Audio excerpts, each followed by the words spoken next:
જય હિન્દ, હું રેશમા પટેલ. સવારમાં છાપું ખોલીએ છીએ અને સમાચાર આવે છે કે ગુજરાતની જનતાના માથા ઉપર 4.90 લાખ કરોડનું દેવું છે અને ભક્તો કહી રહ્યા છે કે વિકાસ થયો છે. વગાડો ઢોલ નગારા, વિકાસ થયો છે. ભાજપના વિકાસનો ભટકતી ગાથા, ભાજપના વિકાસની ભટકતી કથાઓ આજે ગુજરાતમાં ગુંજી રહી છે અને સાબિત કરે છે કે 4.90 લાખ કરોડના દેવા સાથે ભાજપનો વિકાસ થયો છે. ભાજપનો ભટકતો વિકાસ, ભાજપનો દારૂડિયો વિકાસ, ભાજપનો લૂંટેરો વિકાસ, ભાજપનો પેપરફોડ વિકાસ, ભાજપનો અગ્નિકાંડ વિકાસ, ભાજપનો બોટકાંડ વિકાસ, ભાજપનો બ્રિજ તોડ વિકાસ, ભાજપનો ખાડાવાળો વિકાસ, ભાજપના કમલમનો વિકાસ, ભાજપના નેતાઓનો વિકાસ, ભક્તો વગાડો ઢોલ નગારા, ભાજપનો વિકાસ થયો છે. ભાજપના 191 કરોડના પ્લેનનો વિકાસ થયો છે. ભક્તો વગાડો ઢોલ નગારા, ભાજપનો વિકાસ થયો છે.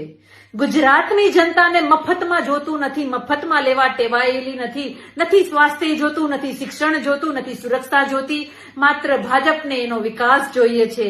અને વગાડો ઢોલ નગારા, ગુજરાતની જનતાના માથે 4.90 લાખ કરોડનું દેવું ભાજપે કર્યું છે. કરો માર્કેટિંગ, કરો લગાડો હોર્ડિંગ્સો અને કરો પ્રજાના પૈસે ધુવાડો અને કરો ભાજપના ભટકતા વિકાસની પ્રશંસા.